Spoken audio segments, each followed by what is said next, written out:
Good day, fish tankers. As you guys know, I recently got some pearl gouramis, and as you can see, they've been growing nicely. You see the male on the left and the female on the right. And as fish of different sexes and same sexes sometimes do, there's a sparring going on, sort of a jostling for position in the pecking order, and they sort of lip locking. And you can see here at the stage when I took this video, the male remains dominant.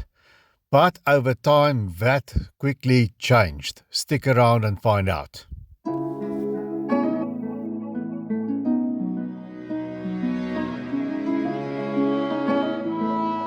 Now, usually, the male retains dominance because usually they're bigger, they're a bit stronger.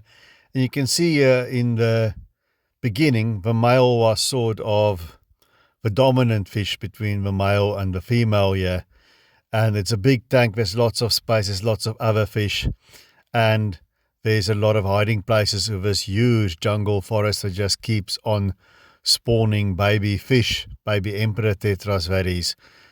But here we see the interaction, the female on your left, the thicker set one, she's still the one that sort of backs off to the male and goes her own way when they are tired of being together, and the male here is still dominating the show.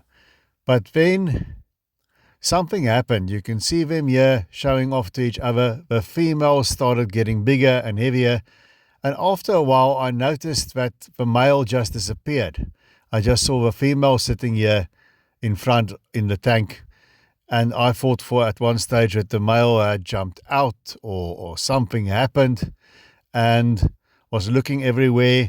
But then when I fed the fish, I saw, boom, here the male is back again. So he was just sitting there in the Vallisneria bush and appearing again when I feed them in the morning.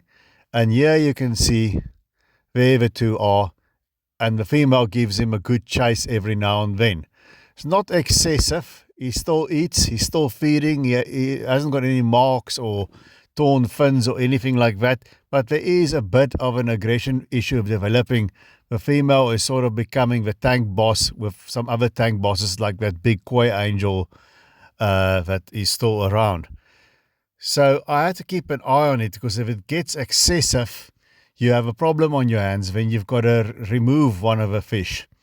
And I wanted to see how this is going. But the main thing is he still gets his opportunity at the food. The female just gives him an odd chase here and there. And that was something that happens during feeding time. That pecking order, that hierarchy tends to come out. But he just turns around and then he starts eating again. And there the female gives him another chase off again. But the aggression of a female was mostly around feeding time. And it was limited to a male and one other gourami, this little honey gourami, that started sitting in the forest, in the plants a bit. But yet again, nothing too serious. I've had this before with fish when you buy a male and a female. I've had it before with crebensis. The male is in front, the female is more colorful one at the back. I had a female dominating the male crebensis to a point that I just had to remove him. And I had it with my angels. There you see, just when I started my 29-gallon tank, how different it looked then. There was the male angel swimming there in the middle of a tank. And the female was off here to the corner, and that's the very same female I still have, was much smaller then. But the male was sort of running the show. They were much smaller then. They started breeding. They would eat the eggs every time. They were still a little bit too young to breed. But the male was sort of in charge, a male that you see there on your screen now. And the female kind of played second fiddle.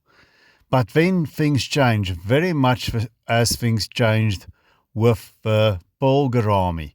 Now, when the aggression becomes like that, you've got to watch it, because either it becomes too much, and here you see them lip locking, and you can see for how long they remain in that jaw lock. They're not actually kissing. The one fish is trying to ascertain the strength and the health of the other fish, because it's a genetic sort of thing, or a biological imperative. The fish wants to see that the mate has strong enough genetics so they'll have good offspring. So they're trying to see if they can dominate that mate. You've got the female on the left, the male on the right. You see by now the female has become bigger than the male. And they went on and on and on like that. And then eventually I moved them into a bigger tank for 75 gallon. It stopped for a short while and then they were added again. And then I separated them for a while, put them back together. The aggression just continued and it was relentless from the female's part. And then I removed the male and he got bullied to an extent that he died a few days later. So that's when things have gone wrong. So the female is still in the big tank years later, and she's a magnificent fish, but it didn't work out. So sometimes when you pick pairs of fish, male and female, it doesn't work out. The one's stronger than the other, they don't accept each other, and then either they just keep to themselves and everything's fine, or bullying results when you have a problem, when you've got to take one of them out. But here you see that they have calmed down somewhat, and the chasing seems to have been diminished a bit. So if you want to end up with a breeding pair, rather than just getting a male and a female and you're into breeding fish, then it's better to get a group of them, about 6 at least, males and females or even more, and let them form their own pairs by themselves, and then you'll have a compatible breeding pair and you can just rehome or sell the ones that are left over. If you buy a male and a female, just 2 of them, there's always going to be this sort of risk that they may or they may not get along. So that's a takeaway here. When this aggression develops, it depends on the extent of it. You see, this is today, the honey gourami is out and about again. It seems to have blown over. So I'll keep a close eye on that. That's it from me, guys. As we see, they've now sort of seemed to find their equilibrium. Please remember to subscribe. And until I see you guys again, take good care of those domestic denizens of the deep.